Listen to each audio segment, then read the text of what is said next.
Hello everyone, welcome to my YouTube channel. I am Rajesh Kumar Singh, your biology teacher. तो आज मैं इस वीडियो में आपको बतलाऊंगा बायोलॉजी का first chapter, that is life process.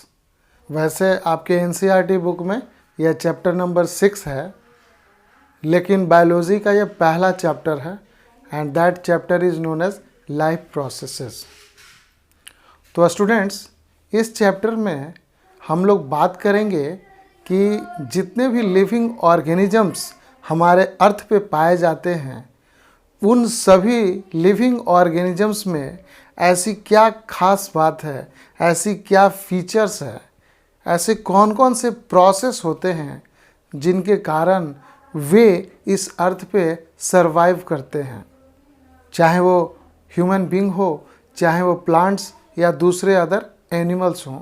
आखिर ऐसी क्या बात है, ऐसे कौन से फंक्शंस उनमें होते हैं जिनके कारण वो किसी भी एरिया में, किसी भी कंट्री में, किसी भी कॉन्टिनेंट में सरवाइव करते हैं।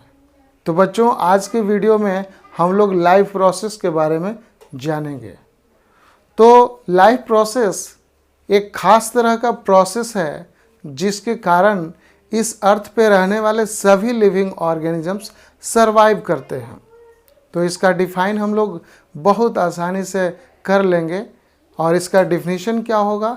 Those processes which are essential for our survival, यानी those processes which are essential for survival of living organisms on this earth. तो बताओ बच्चों, वो कौन कौन से ऐसे लाइफ प्रोसेसेस हैं जिसके कारण हम सभी इस अर्थ पे सरवाइव करते हैं?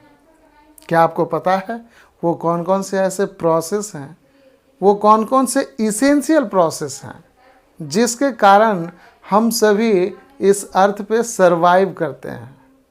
तो जी हाँ दोस्तों, आप इसके बारे में पहले लोअर क्लासेस में आपने पढ़ रखा होगा कि लिविंग ऑर्गेनिजम्स न्यूट्रिशन करते हैं, लिविंग ऑर्गेनिजम्स ग्रो करते हैं, लिविंग ऑर्गेनिजम्स रिस्पायरेशन करते हैं, लिविंग ऑर्गेनिजम्स ट्रांसपोर्टेशन करते हैं। जी हाँ स्टूडेंट्स, वही सारे प्रोसेस हम सभी में होता है और ये प्रोसेस काफ़ी जटिल है, काफ़ी कॉम्प्लेक्स है। These processes are very very complex and it is not easy to just tell the name of the process. It's a very complex process and we have to study separately in this chapter. तो आइए हम लोग जानते हैं वो कौन कौन से लाइफ प्रोसेसेस हैं जो आपके लिए, हमारे लिए, सभी प्लांट्स के लिए, सभी लिविंग ऑर्गेनिजम्स के लिए इसेंशियल है। Those processes which are those processes which are essential, those processes which are essential for survival of living organisms, survival of living organisms on this earth। तो ये काफ़ी सिंपल डिफिनीशन है, हम लोग इसी डिफिनीशन के बारे में जानेंगे इस वीडियो में। Life process are certain process which are very very essential for the survival of living organism. जैसा कि मैंने आपको थोड़ी देर पहले बतलाया कि इस अर्थ पे जितने भी प्लांट्स एंड एनिमल्स पाए जाते हैं, सभी को इस अर्थ पे जिंदा रहने के लिए कुछ न कुछ सर्टेन प्रोसेस करने पड़ते हैं और उन्हीं सर्टेन प्रोसेसेस को हम लोग लाइफ प्रोसेस का नाम देते हैं। तो वो कौन कौन से लाइफ प्रोसेस हैं जो हमारे लिए बहुत ही इसेंशियल हैं, एक हम लोग उसका लिस्ट बनाएंगे और लिस्ट के हिसाब से एक एक करके स्टडी करेंगे। आइए देखते हैं वाइट बोर्ड पे कौन कौन से लाइफ प्रोसेस हैं जिसके कारण हम सभी सरवाइव करते हैं। बच्चों, इस लाइफ प्रोसेस में जो सबसे इम्पॉर्टेंट तो सभी हैं, लेकिन फर्स्ट लाइफ प्रोसेस क्या है? न्यूट्रिशन है। सेकंड लाइफ प्रोसेस क्या है बच्चों? रिस्पायरेशन है। मैं एक चीज़ आपको बतला दे रहा हूँ बच्चों यहीं पे कि न्यूट्रिशन एक ऐसा प्रोसेस है जिसमें हम लोग फूड मटेरियल को लेते हैं, फूड मटेरियल को हम अपने बॉडी में इनटेक करते हैं। मैं आपको रिस्पायरेशन और न्यूट्रिशन के बारे में जस्ट ब्रीफ बतलाना चाहता हूं बच्चों कि न्यूट्रिशन एक ऐसा प्रोसेस है जिसमें हम सभी living organisms specially animals food को इनटेक करते हैं और उसे डाइजेस्ट करते हैं, और डाइजेस्ट करने के बाद हमें जो बेसिक न्यूट्रिएंट्स प्राप्त होते हैं उसी बेसिक न्यूट्रिएंट्स से हमें एनर्जी प्राप्त होती है। तो न्यूट्रिशन एक ऐसा प्रोसेस है जिसमें हम सिर्फ कॉम्प्लेक्स मॉलिक्यूल्स को, हम सिर्फ कॉम्प्लेक्स सब्सटेंस को सिंपल सब्सटेंस में कन्वर्ट करते हैं, सिंपल सब्सटेंस में ट्रांसफॉर्म करते हैं। But in case of respiration, respiration के प्रोसेस में उसी न्यूट्रिएंट से, उसी सिंपल सब्सटेंस से हमें एनर्जी प्राप्त होती है। तो रिस्पायरेशन में हमें एनर्जी मिलती है, लेकिन न्यूट्रिशन प्रोसेस से हमें एनर्जी नहीं मिलती है। न्यूट्रिशन प्रोसेस में सिर्फ हम इतना ही करते हैं कि कॉम्प्लेक्स फूड सब्सटेंस को, कॉम्प्लेक्स फूड स्टफ्स को हम लोग सिंपल फॉर्म में, सिंपल मॉलिक्यूल्स में कन्वर्ट करते हैं, और इसके लिए हमारे पास एक अलग से सिस्टम है जिसे हम डाइजेस्टिव सिस्टम के नाम से जानते हैं। रिस्पायरेशन के लिए भी हमारे पास एक अलग से सिस्टम है, और उसी सिस्टम के अकॉर्डिंगली हम लोग रिस्पायरेशन का फंक्शन करते हैं। तो प्लांट्स में भी न्यूट्रिशन का प्रोसेस भी एक खास प्रोसेस से होता है, और वह कौन सा प्रोसेस है? जिससे वो अपना फूड मटेरियल तैयार करते हैं।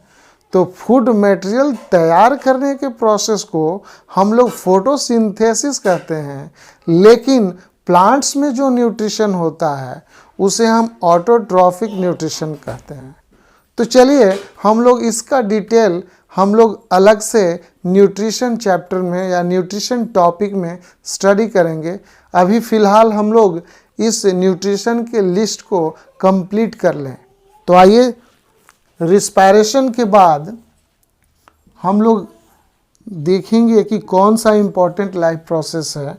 तो बच्चों, वह लाइफ प्रोसेस है ट्रांसपोर्टेशन, ट्रांसपोर्टेशन ऑफ मटेरियल्स। आप इसे ट्रांसपोर्टेशन ऑफ मटेरियल्स के नाम से भी लिख सकते हो, या केवल आप ट्रांसपोर्टेशन भी लिख सकते हो। ट्रांसपोर्टेशन अपने आप में काफ़ी कॉम्प्लेक्स प्रोसेस है।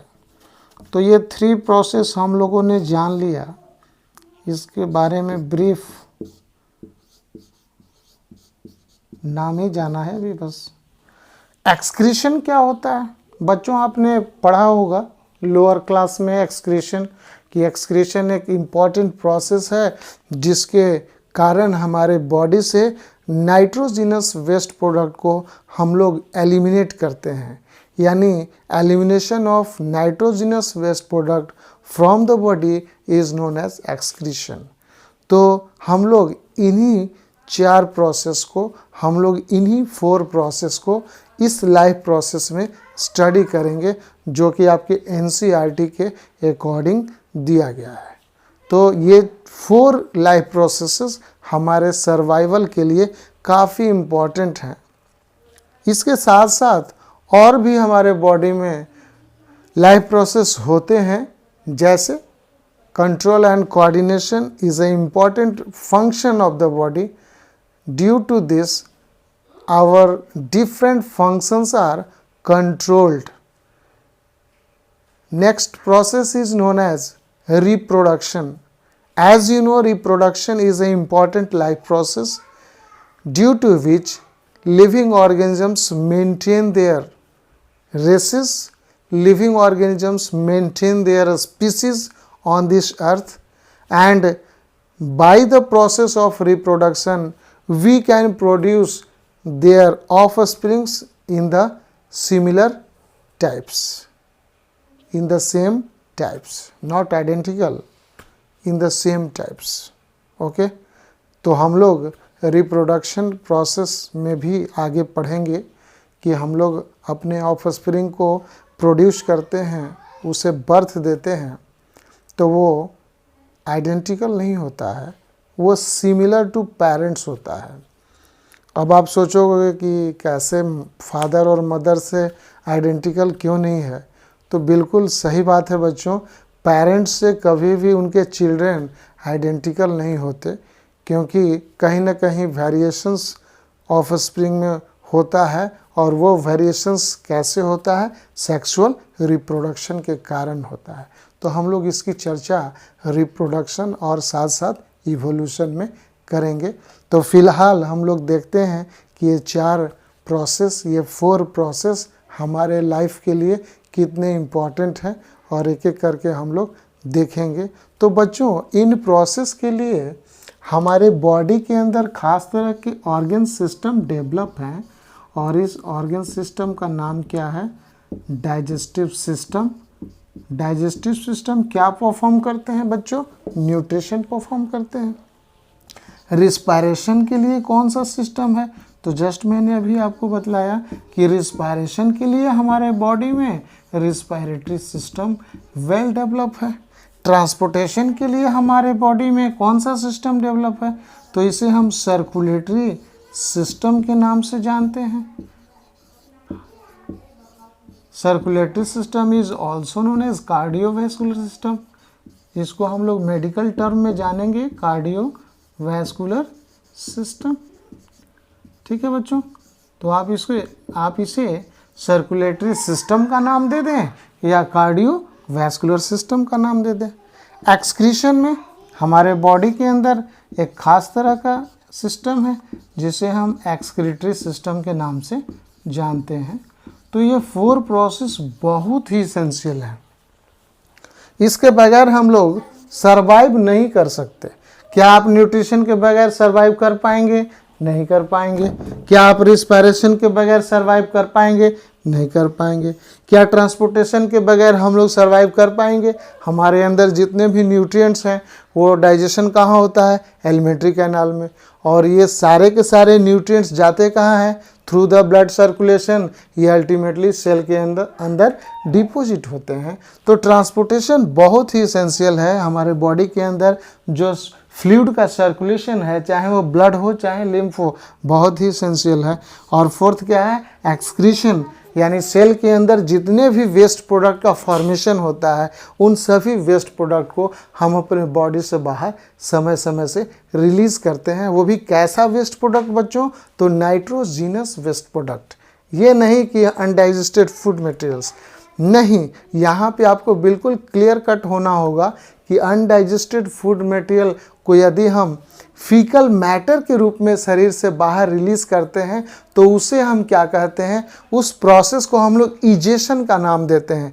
बट यहाँ एक्सक्रीशन है, excretion is the elimination of nitrogenous waste product from the body. Okay, तो हम लोग इन 4 प्रोसेस को जान लिए, और control and coordination and reproduction, these 2 also are important life process, but reproduction is not essential for survival on this earth. Reproduction जिंदा रहने के लिए या सर्वाइव करने के लिए ज़रूरी नहीं है, लेकिन कंट्रोल एंड कोऑर्डिनेशन हमारे लिए बहुत इसेंशियल है। उसको हम लोग एक अलग चैप्टर में स्टडी करेंगे जिसका नाम है कंट्रोल एंड कोऑर्डिनेशन। वहाँ हम लोग सेपरेट स्टडी करेंगे अकॉर्डिंग टू योर NCERT। तो हम लोग जो भी चलेंगे यहाँ पे NCERT के हिसाब से चलेंगे, और आपको हर एक टॉपिक, हर एक टर्म्स के बारे में डिटेल बतलाया जाएगा।